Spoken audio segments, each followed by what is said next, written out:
If you're a real estate investor and are wondering how to raise and leverage private money to make more profit on every deal, then you're in the right place. On Raising Private Money, we'll speak with new and seasoned investors to dissect their deals and extract the best tips and strategies to help you get the money, because the money comes first. Now here's your host, Jay Conner.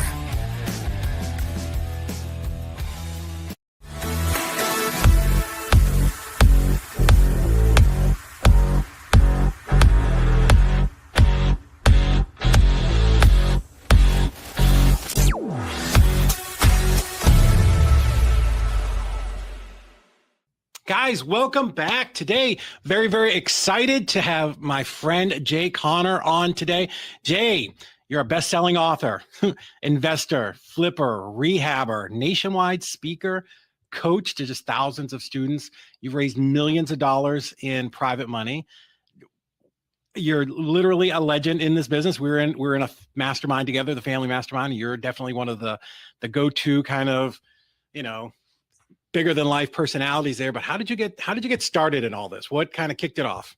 Well, first of all, David, thank you so much for inviting me to come along and talk about my most favorite subject that I'm so passionate about, that being private money and private lending, because private money and private lending has had more of an impact on our real estate investing business than any other strategy that we have employed. We've been investing in single family houses full-time since 2003 here in Eastern North Carolina in a small market. And David, the first 6 years that we were investing in single-family houses from 2003 until January of 2009, the only thing I knew to do to get my deals funded was go to the local bank, get on my hands and knees, say, please fund my deals, and give my financial statements. They pulled my credit. They made me pull up my skirt to show all my personal assets. And anyway, all that worked okay for the first 6 years. But David, you asked how I got involved in private money. Everything changed in January 2009. I had 2 houses under contract to purchase. And I called up my banker. His name was Steve. And Steve and I had done a ton of deals together for 6 years. And I learned like that over the telephone that they had closed my line of credit for my investing business.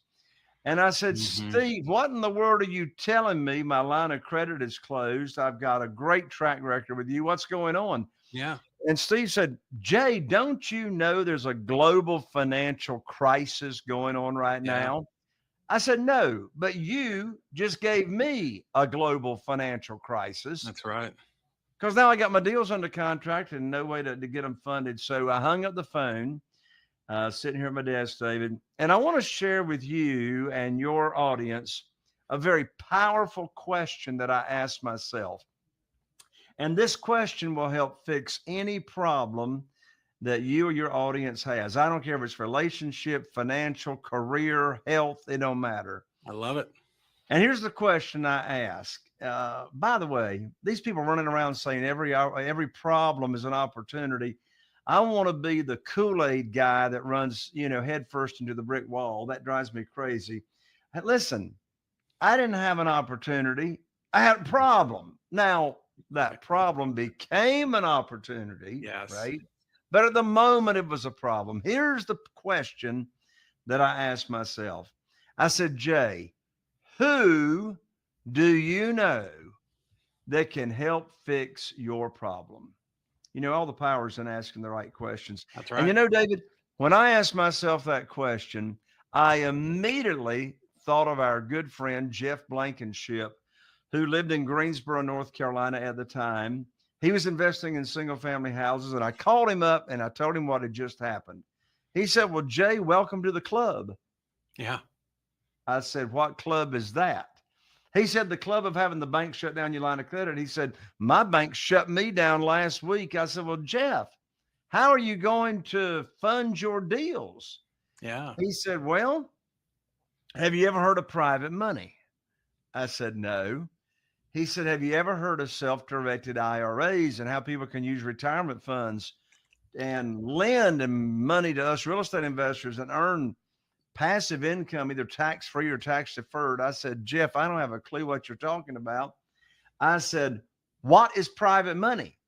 He said, well, I don't know either, but there's this guy down in Jacksonville, Florida by the name of Ron LeGrand that can tell us how to get a lot of it. I said, okay. So I went to my very first real estate investing seminar after being in this for 6 years to go learn about private money. And I learned about private money. I came back home, David, and I put my program together that I was going to offer potential private lenders. And you know what's interesting, David? Since that time, I've never asked anybody for money. I've never pitched a deal. And people ask me, they say, Jay, well, how do you have all those millions of dollars available to you in private money? And you never asked for money and you never pitched a deal. I said, here's the secret. I put on my teacher hat. Yeah, I love it. Teacher hat says private money teacher is what. So you know what's interesting, David, is I got 47 private lenders funding my deals. Not one of my private lenders ever heard of private money or private lending or self-directed IRAs and how they can use your funds until I put on my teacher hat and I went about teaching them what this world is about, how they can earn high rates of return safely and securely. And here's a big part of the secret sauce, David. I did not ever, when I would first talk about private money and private lending and the program and the opportunity I would offer, I never talked about a deal initially. That I needed funding, because here's a writer downer. Desperation's got a smell to it. Yeah, that's true. And if you're talking about an opportunity and what private money is, and in the same conversation, talk about a deal that you need funded, you're already sounding desperate without even trying to sound desperate. So I shared the opportunity with people that I go to church with in Business Networking International, Rotary Club. I put on a private lender luncheon. I got a pledge at that one 90-minute luncheon for $969,000. And it was all led by having a outlook of a servant's heart. None of these people ever heard of self-directed IRAs. None of them heard of private money until I taught them about it. And then I'm going to share a short little script with you and your audience, and I'm going to turn it back to you. Cool. And so then after I taught them the program, they love it. They tell me how much they got to work with. Here's the exact script, David. Here's the exact script that I get all my deals funded without ever having to pitch a deal. Now, remember, the important part of this process is teaching the program first, the opportunity first, without having any deals attached to it. And then I know if they've got retirement funds, I know if they've got investment capital, whatever. They tell me how much they got to work with. Maybe I need to introduce them to a self-directed IRA representative. They got funds moved over. And then I tell them, okay, I'm going to give you the good news phone call just as soon as possible, and I'm going to put your money to work. So maybe a week or two goes by, and David, let's say you're one of my new private lenders. And let's say you've moved over $150,000 from a 401k or wherever, and you've got that sitting in the account and you got it ready to go. Here's the exact script that I call up and would tell you as my new private lender. I call you up, you answer, we have a little chit chat, and then here's the script. I say, David, I've got great news for you. I can now put your money to work. I've got a house under contract in Newport with an after repaired value of $200,000. Now, the funding required for the deal matches up to what you have ready to go, $150,000. And closing is going to be next Tuesday. So I'll need for you to have your funds wired to my real estate attorney's trust account by next Monday. I'm going to have my attorney email you the wiring instructions. That's the end of the conversation. So don't overcomplicate it. No, keep it simple. It's like the most stupid question I could have asked you is, do you want to fund the deal? Well, of course you want to fund the deal for three big reasons. Okay. Number one, you trusted me to tell you about this world, and you moved over that $150,000 to the self-directed IRA company that I recommended. Secondly, you're not earning any money until I put your money to work. Right. You're counting on me to put your money to work. And thirdly, I'm not going to bring any deal for you to fund unless it matches the criteria of the program that I already told you about, the maximum loan to value and all that. So I'm going to call you with a deal to fund that matches what I already taught you, right? Yeah. So for those three reasons, you cannot wait to wire your funds for my closing. Wow. I love it. That's fantastic. So I've borrowed a lot of private money, but I don't think I've ever done it quite that way. And I love what you're doing. It's certainly a lot smoother. So you talk about lots of ways to teach them and educate them, but even before that, like how are you attracting the right people to even have these conversations? Like, where are you finding them? Like, what are you doing to bring them to you? Yeah. The right people, quite frankly, are anybody that I know. But let me zero down on that. I teach real estate investors how to do this exactly the way that I do it. And step one, let's back up. When they ask me what's the first thing I need to do, here's what I tell them. The first thing you got to do is own the real estate between your ears.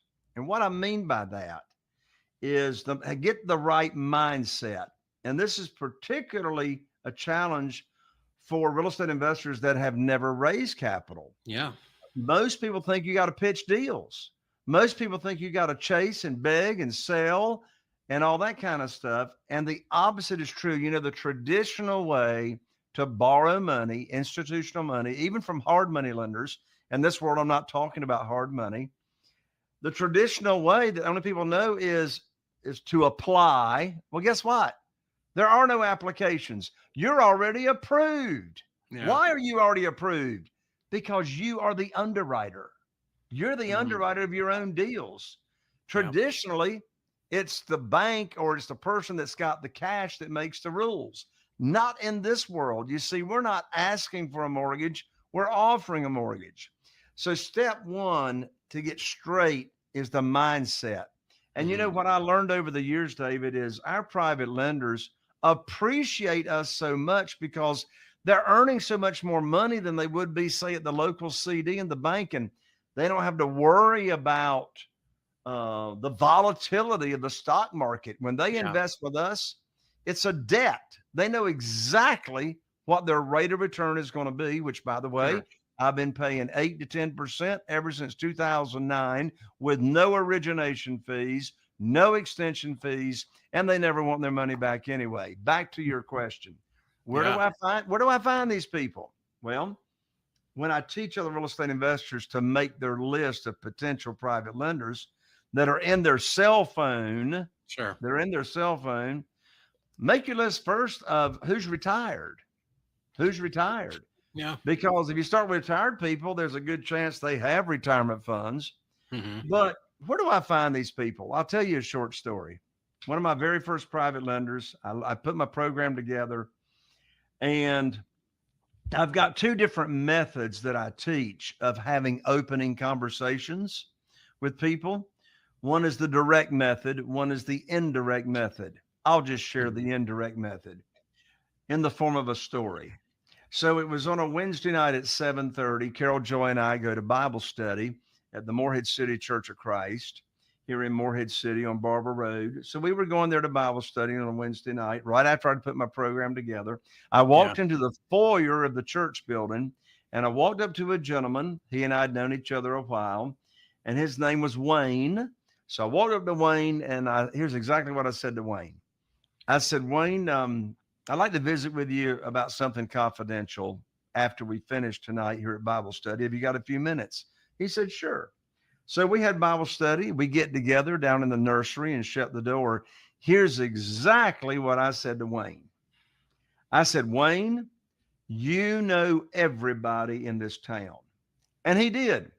He was the Zenith television dealer decades ago. Really? In Morehead City, North Carolina. Now look, if you're listening to this show and you don't know who or what the Zenith television dealer was, that means you're too young to remember life before Walmart came to town. That's right. He'd sell you a TV, finance your TV, and actually come to your house and repair your TV. Anyway, So Wayne, he knew everybody in this town. I said, Wayne, you know everybody. He was well plugged into the Rotary Club and all that. I said, Wayne, now here's the magic phrase. Here's the magic phrase. I said, Wayne, I need your help. I said, I have now opened up my real estate investing business by referral only to people I know and trust and who they know and trust. And when you run across somebody that is complaining about the volatility of the stock market and not making any money in the local bank certificates of deposit, when you hear them complaining about that, would you refer them to me? Yeah. Because I am now paying insane high rates of return to my investors. Love that. Wayne looked at me and he says, well, now, Brother Jay, what you got going on there? And I said, well, what do you mean? What have I got going on? He said, well, what kind of insane high rates of return are you paying? Yeah. And I said, well, are you saying you might be interested? He said, well, I might be interested. I said, well, why is that? He said, well, we're only earning 3%, and that's what it was in 2009. We're only earning 3% in the local bank in a certificate of deposit, and we're losing money right and left in the stock market. We might be interested. What kind of rate are you paying, Jay? And I said, well, that sort of depends on the deal. I said, what sounds high to you? He said, well, I don't know. We're getting 3%. I said, I don't know, maybe 5 or 6%. I said, Wayne, I can't pay you 5 or 6%, but I can pay you 8%. He said, put me down for $250,000. Wow, and so that next afternoon, on Thursday afternoon, David, I went to his and his wife's home, and I came to their home with my teacher hat on. Got it. And I taught them the entire program. What was the maximum loan to value that I would borrow, which, by the way, is 75% of the after repaired value, which means when I buy a house at a discounted price, I always bring home a check when I buy. Okay. And take no money to the closing table. Who wants to get paid to buy houses? That's right. So anyway, the maximum loan to value, the length of the note, the frequency of payments, the interest rate, how they can get their money back in case of an emergency prior to the term coming due. I taught them all that. Yeah. And after 2 cups of coffee, that $250,000 became $500,000 that afternoon. Ooh. And I remember the secret sauce: no deal attached. Yeah. To that initial conversation. And I promised them I'd put their money to work for them just as soon as possible. And they became, unfortunately, both of them have passed away now, but they became not only phenomenal private lenders, and they'd never heard of private money. They'd never heard of self-directed IRAs. Most people walking around haven't. Right. And they referred so many people to me and Carol Joy over the years. And they were at that private lender luncheon that I told you about. And they even brought friends to that private lender luncheon. And so, again, a big secret to this process: no chasing, no begging, no selling, no persuading. You're teaching. You got a servant's heart. No talk of any deals until you got the pledge, then the good news phone call, and they're ready to go. And they're ready to go. Yeah, I love that. And I like what you're, where you talk about, like, they didn't understand or know the word private lender or self-directed IRA, because I think as investors, sometimes we have a tendency to use those inside baseball type terms, and because it makes us feel smart, but that's sometimes not necessary at all. That's right. With what you have going on here. One of the mistakes that I hear real estate investors who are new to capital raising is they talk too much. Yes. Most investors talk too much. Yeah. And just, you keep it simple. And I mean, you're really offering a way for these people to change their financial, their financial situation. I mean, Wayne and his wife, handwritten thank you notes as to how we changed their retirement years, and they were able to go travel and see grandkids and all that. Love that. That they wouldn't ordinarily be able to because of the kind of returns that we were giving them. So it really, really is a win-win scenario doing business with these people. Yeah. Now, Jay, as this ramped up, again, I've raised money, not even a fraction of what you've done. But did you have a hard time keeping all of that money moving at some point? Yes. Because that Yes. becomes a problem, right? Yes. So let's talk about how I manage that Yeah. and manage expectations. So when I have a new private lender, which by the way, I haven't had in a long time, it's all I can do to keep juggling what I do have. Yeah. I mean, I could expand outside the area if I wanted Mhm. to, but that's just my business decision. Yeah. I like, I like driving by properties that I can drive by within 30 minutes if I choose to. Yeah. Half the properties, I don't even go look at them, but my entire teams know I'm Mhm. close by. Anyway, Keeps them honest. that's right. So I haven't raised any new private money personally in a while. Um, so what was I getting ready to say, David? I lost my train of thought, for goodness sakes. Oh, we were talking about having Oh, so much keeping it money on busy. hand. Yeah, Yeah. keeping the money at work. So when I do have a new, or when I did have a new private lender come along, they Mhm. got moved to the top of the queue Mm, to put their money to work because I want to prove to them I can perform, makes right? sense. And Yeah. so if I didn't have a deal right around the corner within a week or two, then I would take that new money and refinance a current property and pay off the current private lenders Oh. so I could show that new private lender, hey, we can put this money to work. And then when we're just doing normal, every day, every week, every month business, it depends on how much money they've got to work with. Because, I got some private lenders that only have $50,000 with me. Yeah. Well, typically I can't buy a house with that, but I can do a renovation with that a lot of times. So I Mhm. can use private money in a secondary or junior lien position Mhm. below that first position. But if, I got more than one private lender that's got more than $1 million, with me. Mm. I got one right now that just amped theirs up to $600,000 without me asking. And so it depends on how much money they go, but I just put them in the queue when I Yeah. pay them off. Now I do a lot of substitutions of collateral, Okay. meaning, Describe that for people that may not understand. sure. So a substitution of collateral simply means there's a promissory note from your Mhm. private lender. You're cashing out a property that is collateralizing that note. Yeah. But now I got another property that I'm closing on, say, within a week, or I got another property that's got a lot of equity in it, and now I'm getting ready Mhm. to renovate that property. I can keep their note open, but just change the property that is collateralizing that note, hence Got it. substitute the collateral. And you don't need to know how to do that. Your real estate attorney takes care of the documentation for you. You just got to make sure you're protecting your private lender or lenders. Yes. And if you got more than one private lender that is being secured by that property, then we have what's called total loan to value. So I don't borrow more than 75% total loan to value of the after repaired value, not of Right. the purchase price, of the after repaired value. So let's say I got a property in that example that I just used, David, of 200,000. Well, I'm not going to borrow more than 150,000. That's 75%. But I could have bought that property for 100,000, Sure. 50% of the after repaired value. I got $150,000 wired to my real estate attorney's trust account when I buy. Well, 100,000 goes to the seller, and 50,000 is what my real estate attorney's check stub calls excess cash to close. Yeah. Well, that $50,000 comes in my checkbook when I bought without me taking any money to the closing table. And I'm going to use that $50,000 or the majority of it for the renovation. Nice.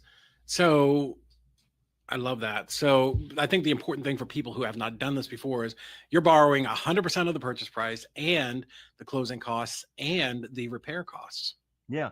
And a good check, and that's correct. A good check and balance, David, is if you're using private money, which you're going to use private money whenever Mhm. the seller requires all the cash, right? Yes.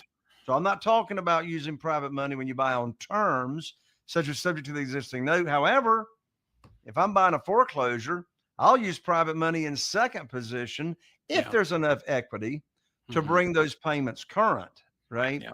But you're going to use private money when the seller requires all the cash. Yes. And I'm only going to use that formula for buying all cash when I'm paying all cash, which is the majority of the deals. That's the majority of the deals in the real world, regardless of what you might hear somebody say to you on stage. Now, let me tell you something, David. I'm going to share something with you. And it drives me absolutely bonkers. I mean, I want to be like the Kool-Aid guy that runs into the brick wall. Yeah. When I hear, have you ever heard the guru or the sales trainer on stage say something to the effect, "Oh, just get the deal under contract. The money will show up." Yes. Yeah. Where? Where is the money going to show up? Yeah. Now, if you're a wholesaler, obviously you got your buyer's list. Yeah. And I'm not talking about wholesaling. Yeah. I'm talking about staying in the deal. Yeah. So that's why I practice and preach. The money comes first. Get the money lined up. And just think about how much more confident, how many more offers. I was just going to say that. Yeah. You know, when I've had, $1 million or 750,000 ready and available, I go out and negotiate a lot different. Absolutely. There's a lot more confidence and backbone in me making that offer, knowing I legitimately can close in 3 days. And we do.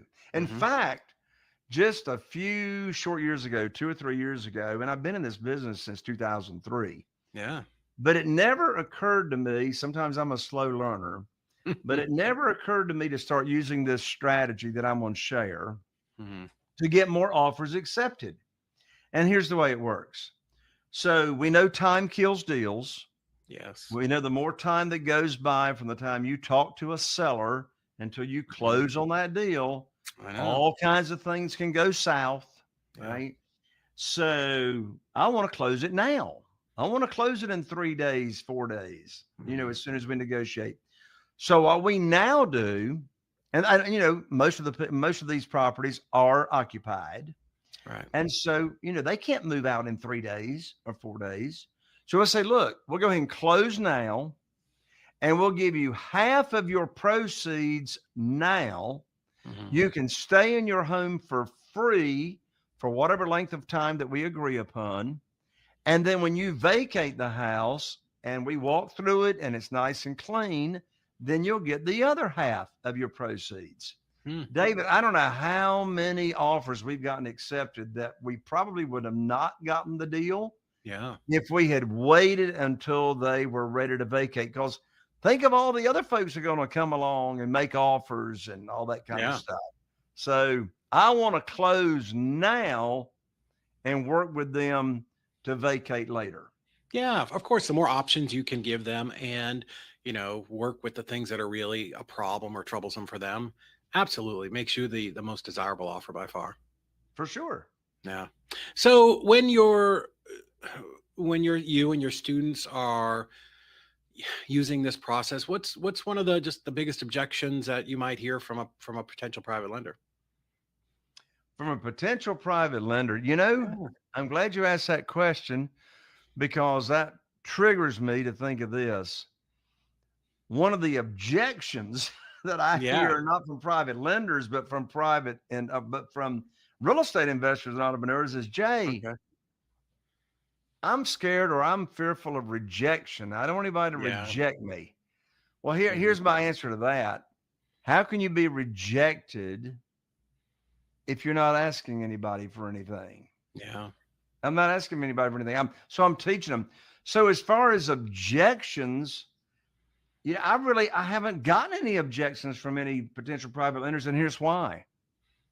They don't hear me talk about my program and my opportunity unless they want to. I love that.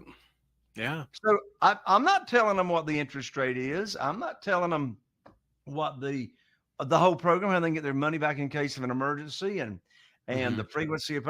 I'm not teaching them all that unless they're interested in hearing an alternative way to invest. Because look, when they hear 8% compared to what they're getting in the local bank, and they're sick and tired of the volatility, where else are they going to get this? Yeah. Yeah. They can't get that kind of return or interest guaranteed. I think it's fantastic. And, the only reason that a potential new private lender is not going to invest with you is either first of all, here's why I don't get objections. I'm not trying to raise money from existing private lenders that already know this space. Okay. I'm talking with people that have never heard Mm, about this, yeah. right? This is all brand new, and it's going like, wow, I never heard of this thing. And I'm sticking with people that I've already got a relationship with. So that brings up a big point. Eventually, if you're wanting to raise and really scale this, Yeah. you're going to run out of your own connections, Sure. right? There's only so many people in your cell phone. There's only so many people you go to church with. So I teach how to grow your network very, very quickly Oh, okay. and meet new people. I've raised millions of dollars by getting involved in Business Networking International. Yeah. So even little teeny tiny Morehead City, North Carolina, we started BNI back in 2007 here Hmm. in Morehead City in our small area. And so the way BNI works is it's like you've got 25 other people that are on your sales force referring potential people that you want to do business with. So talk about leveraging and growing your network. The Chamber of Commerce, the Yeah. Rotary Club, the more people that you are connected with that you can see how you, and you can show how you serve, which always attracts people to you, Hmm. then you're going to end up with the same problem I did. And that is being able to use all the money because frankly, Yeah. there's more money out here available than there are deals. I think that's fantastic because it is such a limiting belief. I did, a session the other day talking about kind of those big obstacles, or at least mental obstacles, the obstacles between your ears. Yeah, that there were no deals left out there. Same thing with there's so much private money out there. So Yeah, true. yeah, no, absolutely. Now, so are you able to, borrow money and then relend it out, or are these deals that you're only use, or is this funds that you're only using for your deals? Yeah, these are funds I only use for my deals, so I don't lend Mhm. money out. Yeah. I don't match up private lenders with real estate investors. Ask Mhm. me why. I did that. I don't do that anymore. Yeah. I did that years ago because when I Nice. introduce a private lender to someone Mhm. else, my reputation's on the line, Sure. right? And so, nope, don't do that anymore. I teach entrepreneurs and real estate investors how to raise very, very quickly Mhm. their own capital.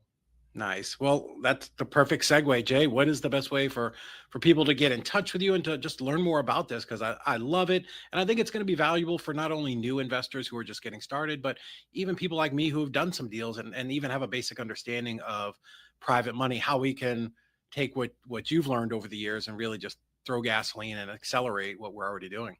Yes, speaking of that, David, I'm thinking of Sue and Harriet Baldwin Hmm. up in Elvira, New York, Yeah. and they came into my world a few years ago. Very active in my mastermind group for quite a few years. Well, they came in my world. They already had 100 houses in their portfolio. They Wow. had already raised over $1 million in private Yeah. money.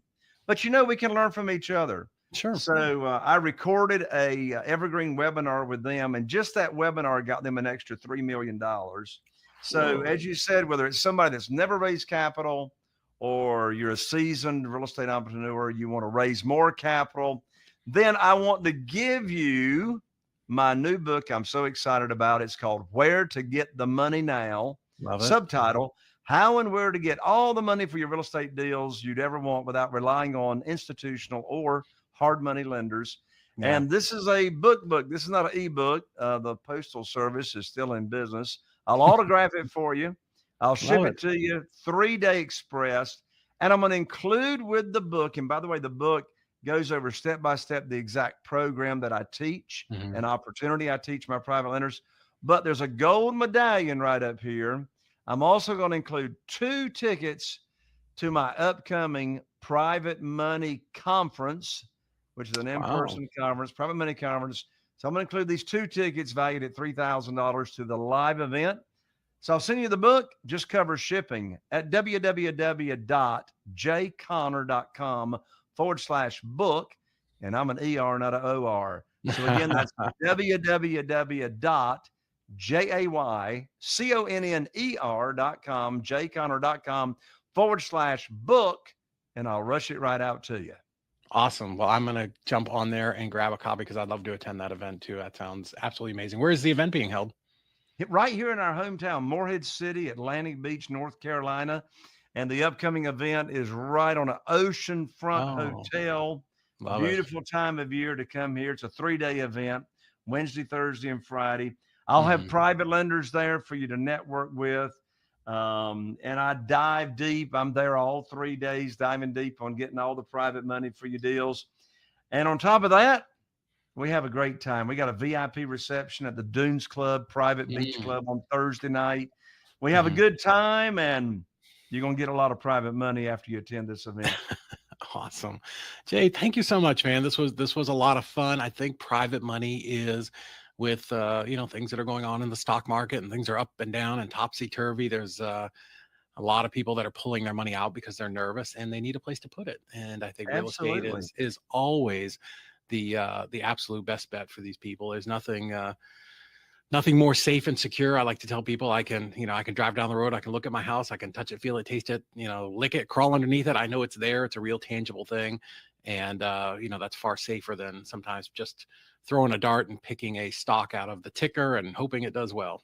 Absolutely. In addition to that, David, let me invite your audience to check out my podcast. I'm now in my eighth year of my podcast. The name of my podcast is Raising Private Money. Imagine that. Fantastic. Raising Private Money with Jay Conner. And I have 2 shows a week, and I'm always interviewing other real estate investors, interviewing them as to how they have gone about raising private money. Love that. And so, any podcast platform that you like listening to your podcast, come join the party. Raising Private Money with Jay Conner. Awesome. We'll make sure that we put that down there in the notes. And for those of you who get this when we email it out, I'll be sure to put the link there, plus the link to get Jay's book. Jay, thank you so much, my friend. I've been looking forward to this. I told you before we jumped on. It's been on my schedule for a while, so I'm glad we finally got to do it. Thank you, David, for having me so much. God bless you. Thank you. Are you feeling inspired by the knowledge you gained in this episode? Then head over to jayconner.com/moneyguide. That's JCONNER.com/moneyguide and download your free guide that shares 7 reasons why private money will skyrocket your real estate investing business right now. Again, that's jayconner.com/moneyguide to get your free guide. We'll see you next time on Raising Private Money